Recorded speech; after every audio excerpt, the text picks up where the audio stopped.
Hi, I'm Mark. This is my July review for Aquarius Sun sign and Aquarius rising.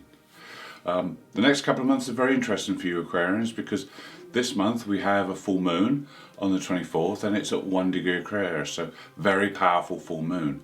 Then next month on the 22nd of August we have a blue moon also in Aquarius, and this only happens once every 2.5 or so years, so this is an interesting astrological event.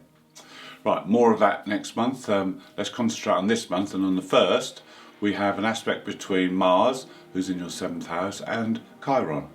Now this indicates a meeting of the minds. This is where your Aquarian humanitarian side could come out by joining with others to perhaps fight for something that you believe in, something that is very worthwhile. Then on the 4th there's an aspect between the Sun and Chiron. The Sun's in the 6th house of work and routine, so there could be something come up unfinished or unresolved from the past that comes back to haunt you, and this could be to do with your health or your exercise or your work or your other routines. This could be something that you thought perhaps was gone but has surfaced again, so it needs your attention. You need to deal with it.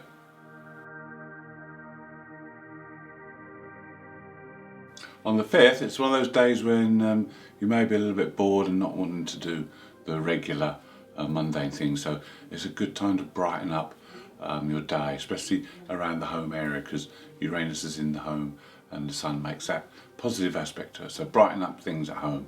Also on that day we have Venus making aspect to the Moon's North Node.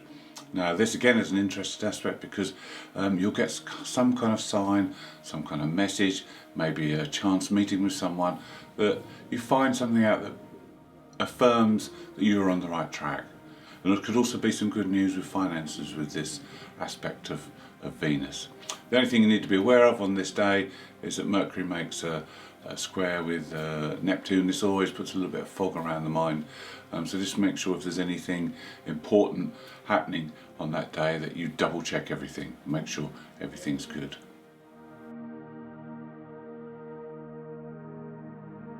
Between the 6th and the 8th, Venus makes 3 aspects.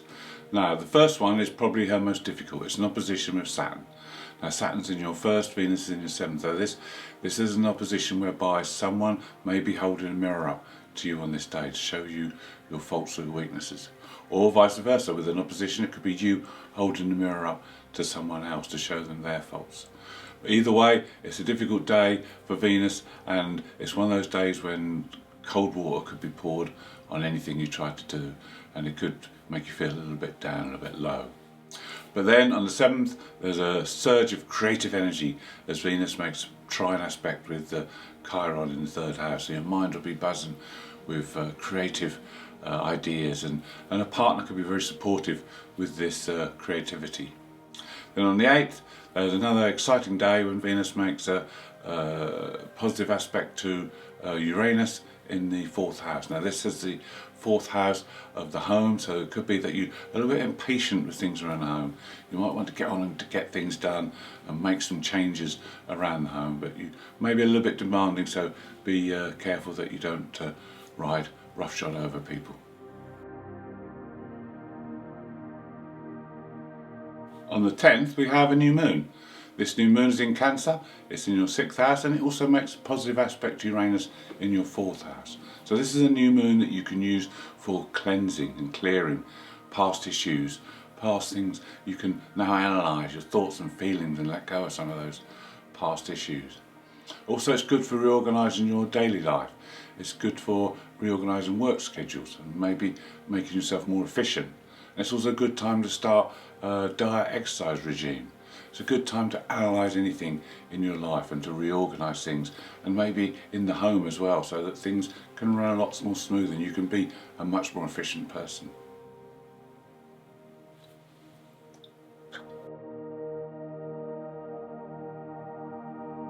On the 12th, Mercury makes a positive aspect to Jupiter, so your mind will be buzzing, full of excitement and very positive in thought. It's a good time for signing any contracts. It's good for business and commerce. You know, if you wish to expand your business, this is a great time to make that decision now.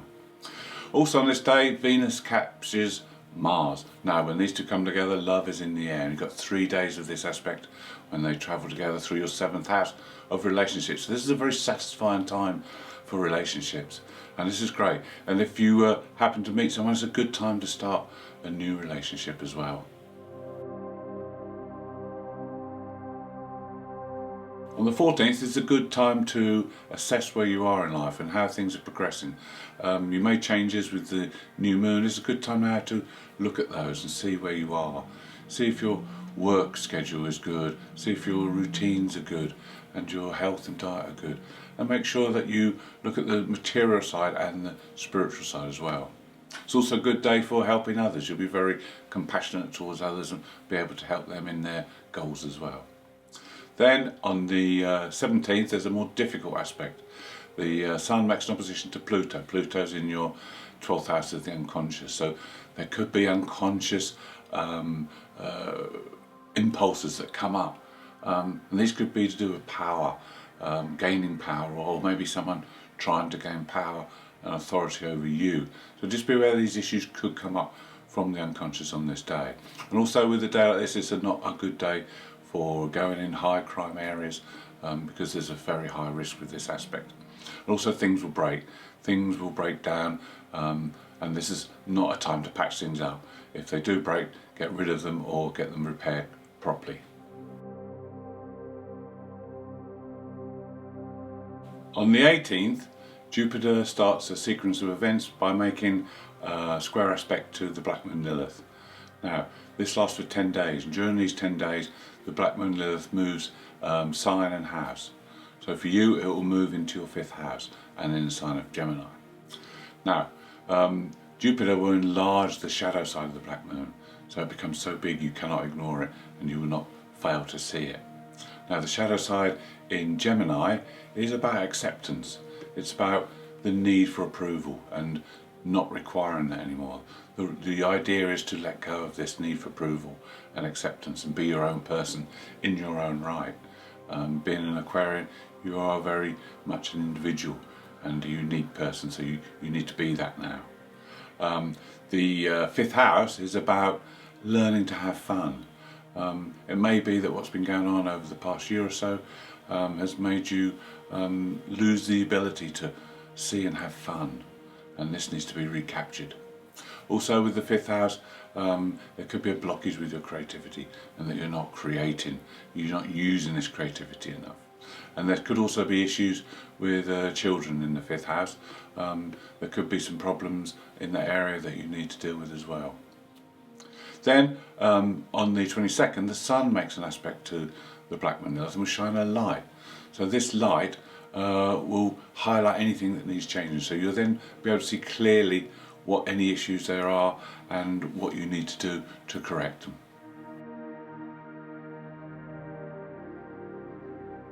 Also on the 22nd, Venus makes a square to the black moon Lilith. So she will help to shed some understanding on these issues as well. So this is all very helpful.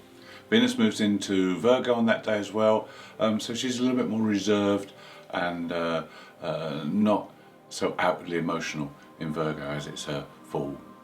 Then she makes an aspect to Jupiter. Jupiter's in that 2nd house, so this is a time you need to watch the purse strings because extravagance can be a feature of this this aspect. So just be careful you watch what you're doing and don't get tempted into spending too much money.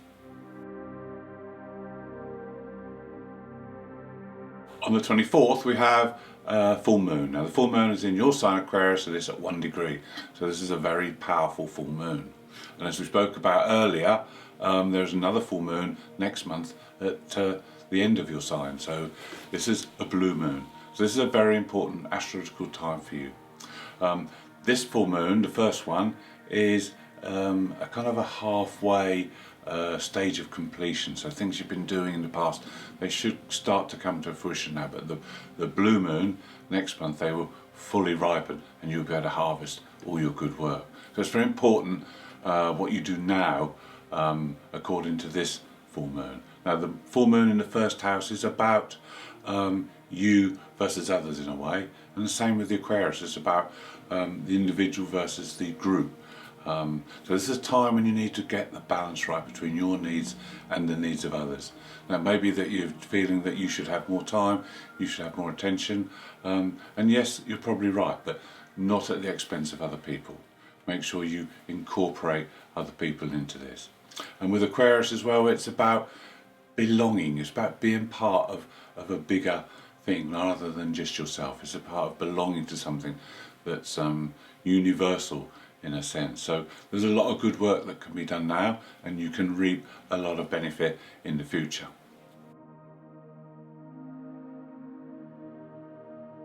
On the 25th, Mercury makes an opposition to Pluto. So this is a good time to investigate anything that's come up during the full moon. This aspect can indicate that some things maybe that you've learned or have heard are not quite the truth. So you need to fully investigate anything that came up with that full moon. Then on the 28th, Mars makes a positive aspect with Jupiter. This is an opposition, and this is a time when you can be in the right place at the right time. It's a time when you can be very successful, not only through your own efforts but through the help of others. Also on the 28th, there's an aspect between Mercury and the Black Moon Lilith, and there could be some obsessive or negative thoughts come up on this day, and it could be connected to recent events with the Black Moon changing sign and house. So just analyse these because it may be pointing out where you need to make changes. Then on the 29th, Venus makes a square to the North Node. So this is a time when you can get information, you can maybe get a message that will point you in the right direction.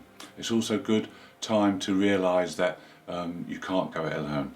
You need other people to help you and to guide you on your path. Mars makes an aspect to the Black Moon as well on this 29th, and this is a frustrating time. This lasts for 2 or 3 days, so this is a time when Mars will feel that he's not getting where he wants to be. But it's no good trying to push too hard, no good being too overbearing. You need to just step back a bit and allow things to progress over the next couple of days, because Mars is about to change sign and move into Virgo, so things will change dramatically, and there'll be more attention to detail, and there'll be more energy to put into your daily work and your routines. And on the 31st, there's an ideal opportunity to challenge yourself, to push yourself to achieve. The Sun makes a positive aspect to the North Node. And there could be someone, a teacher or a guru, who helps you to do this. It's certainly a time to take full advantage and to realise your full potential. Thank you for watching. I hope you've enjoyed the video. If you'd like to see more, please subscribe. And if you'd like to leave me a comment, I'd be glad to hear from you.